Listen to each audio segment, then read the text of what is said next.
En las últimas horas, la noticia se ha concentrado, además de estar en Los Ángeles, California, en Venezuela, porque desde el jueves la nota está ahí. El jueves la oposición, encabezada por la líder opositora María Corina Machado, salieron a las calles de Caracas a protestar. María Corina Machado fue retenida por algunas horas, acusó por policías del oficialismo, luego fue liberada.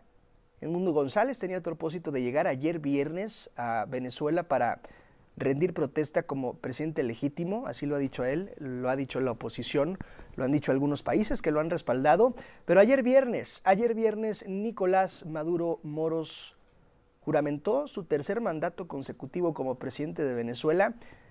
Entre las dudas que generó el propio Consejo Nacional Electoral al no mostrar las boletas que afirmaban Nicolás Maduro había ganado. Edmundo González ha insistido, él ganó la elección del año pasado con el 75% de los votos. Y al final de la historia, como desde 1999, el chavismo sigue al frente del gobierno de Venezuela. Y le agradezco mucho, pero muchísimo, la comunicación a Luis Carlos Díaz. Él es periodista, defensor de los derechos humanos en Venezuela, y quien nos ha dado la oportunidad de platicar con él esta tarde, noche, en México y ya noche en Venezuela. Luis Carlos, gracias por tu tiempo. Buena noche. Muy buenas noches, hola. ¿Cómo observas 24 horas después lo ocurrido el día de ayer, lo que ya se pronosticaba ocurriría y nadie podría impedir que Nicolás Maduro juramentara su tercer mandato consecutivo? Sí, lo que se había dicho en muchos momentos era que si se trataba de una medición de fuerza, Maduro tenía casi todas las variables controladas, o de Fuerza Armada, Dirección de Contrainteligencia Militar, una toma militar de Caracas y además 2.000 presos políticos. A lo largo de esta semana, además, se sumaron varias decenas más, incluidos periodistas, defensores de derechos humanos, activistas políticos. Ha sido una razzia tratando de perseguir a María Corina Machado y a cualquiera que intente un cambio. Entonces sí, ocurrió eso. Sin embargo, no significa que Nicolás Maduro tenga todo cómodo.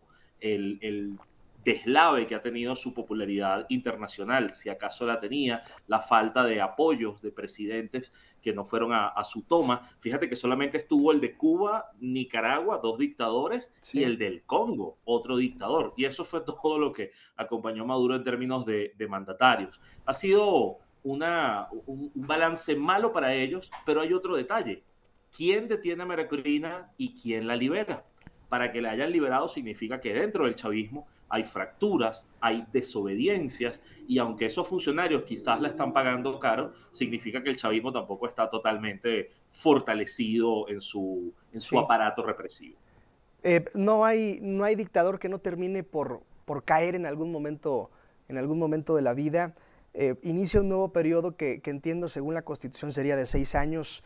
Luis, ¿crees que antes de que concluyan esos 6 años pueda alguien derrocar el régimen de Maduro y alguien, pues podríamos referirnos a la oposición venezolana, al pueblo o quizás a factores externos como Estados Unidos?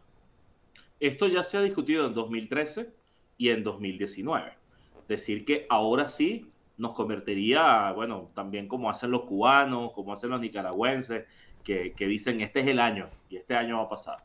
Yo creo que a los venezolanos les toca hacer un ejercicio de resistencia, de fortalecimiento de capacidades y de seguir adelante con una estrategia que se ha trazado, en este caso, María Corina y Edmundo González, porque no significa que han sido barridos. Ellos lograron unificar a la oposición, quedaron por fuera muy pocas figuras que, por supuesto, ya transaron con el chavismo participar en algunas elecciones regionales, pero en términos de popularidad no son gran cosa.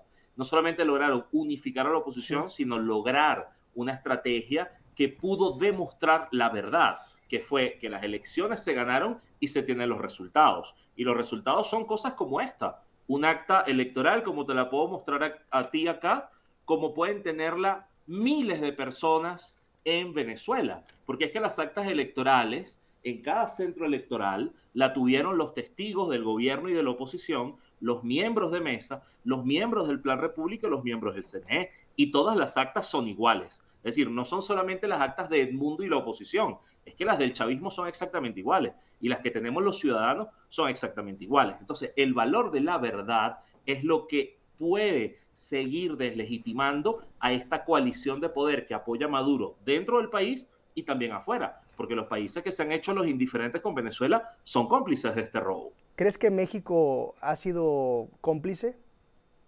México ha sido muy débil en sus posiciones y sobre todo hay que pensar que en México se hizo el Acuerdo de México, que fue donde gobierno y oposición llegaron a esta ruta electoral que no se cumplió. ¿Y por qué digo que no se cumplió? Porque lo que se acordó en México, que luego se firmó en Barbados, era que la oposición podía participar con el candidato que escogiera. Y bastó que se eligiera a María Corina Machado para que el chavismo la inhabilitara. Entonces, toda esa persecución política ocurrió y los países que acompañaron la firma de ese acuerdo no dijeron nada. Ahí había posibilidades de presionar. Lo segundo importante es que hablar de María Corina Machado es hablar de una mujer política que tiene derecho a participar. Yo creo que a Claudia Sheinbaum le interesaría muchísimo esa fotografía de reivindicar el rol de las mujeres que hacen política. Y además, si es una mujer que no piensa como ella, le iría muchísimo mejor porque la haría ver como una demócrata y no solo como alguien que apoya a la gente que se parece ideológicamente a ella. Y lo tercero es que México está afectado directamente por el flujo migratorio venezolano. No solamente el que viene del sur caminando, sino el que es deportado de Estados Unidos. Así que a México le interesa que en Venezuela haya democracia para que este flujo se detenga. Estoy platicando con el periodista venezolano Luis Carlos Díaz. Luis Carlos, ¿cómo recuerdas al Venezuela antes de Hugo Chávez? Quizás eras adolescente, eras niño, y hoy lo ves con otros ojos desde el periodismo, desde el activismo. Pero ¿cómo recuerdas Venezuela antes de Chávez? Era un niño, así que puedo recordar pocas cosas concretas, pero sí te puedo decir cosas vividas por mí. Yo soy una persona que viene de colegios públicos, universidades públicas, fui atendido en hospitales públicos, ¿ok?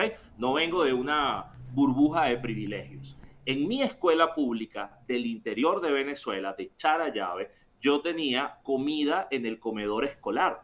Con Hugo Chávez se acabaron las comidas en los comedores escolares. En mi colegio, mis maestros tenían casa propia y eran maestros de escuelas públicas. Sí. Habían estudiado en la universidad y podían tener casas porque podían tener créditos.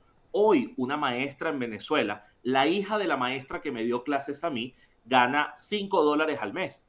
No es que pueda o no pueda tener casa propia, es que tiene que esperar a que se mueran sus familiares o se vayan del país para tener donde vivir. Pero es que con el dinero que gana no puede ni comprar comida para ella. Por eso es que las maestras en las escuelas públicas de Venezuela hoy, en la Venezuela de Maduro, dan clases una vez a la semana. Yo no sé si eso lo saben en México, pero es que en las escuelas públicas de Venezuela se da clase una vez a la semana, porque como los maestros ganan $5, tienen que dedicar el resto de la semana a trabajar en otras cosas. ¿$5 al mes o a la quincena? Al mes.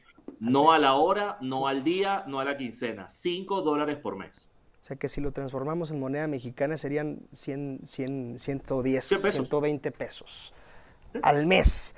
Híjole, Luis Carlos, ¿por qué huyen de Venezuela? Digo, creo que es evidente, pero quisiera que lo enlistaras.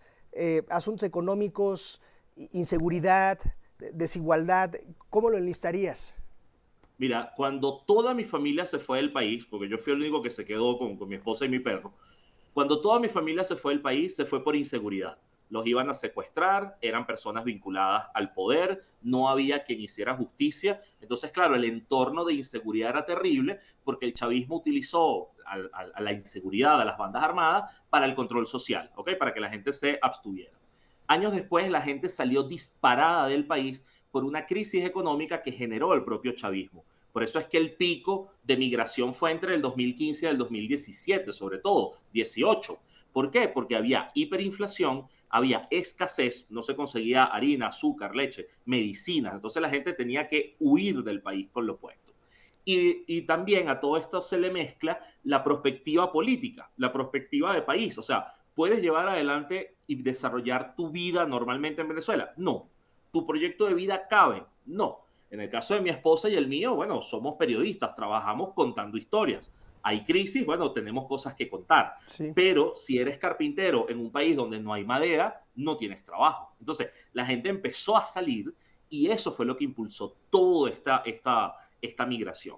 Hay un relato con el que siempre hago advertencia, que es el de la izquierda chavista y alguna continental, que es decir que en Venezuela la gente se va porque hay unas sanciones de Estados Unidos. Eso es mentira. Las sanciones de Estados Unidos son a la empresa petrolera, a PDVSA, por actos de corrupción, pero desde hace 2 años hay unas licencias que le permiten a Chevron, que es una empresa petrolera estadounidense, trabajar en Venezuela. La revolución venezolana, Maduro recibe dinero de Chevron, dinero de Estados Unidos, Ok. y puede importar lo que quiera de Estados Unidos. Entonces la gente no se está yendo por eso. La gente se va porque hay una dictadura, donde vas preso. Una dictadura que, cuidado con esto, en la calle la policía te para, te quita el teléfono, lo revisa y si ve alguna fotografía o alguna conversación sobre María Bien, Corina Machado o Edmundo, vas a la cárcel 30 años por terrorismo. bien. Luis Carlos Díaz, gracias por esta crónica y estos relatos para Grupo Fórmula. Buena noche y un abrazo. Muchas gracias, buenas noches. Gracias, es Luis Carlos Díaz, periodista y defensor de derechos humanos en Venezuela. Imagínese el dato, $5 gana un maestro al mes, 100 pesos, para que lo entendamos en moneda mexicana en Venezuela, y así no solo los maestros, sino Venezuela en sí.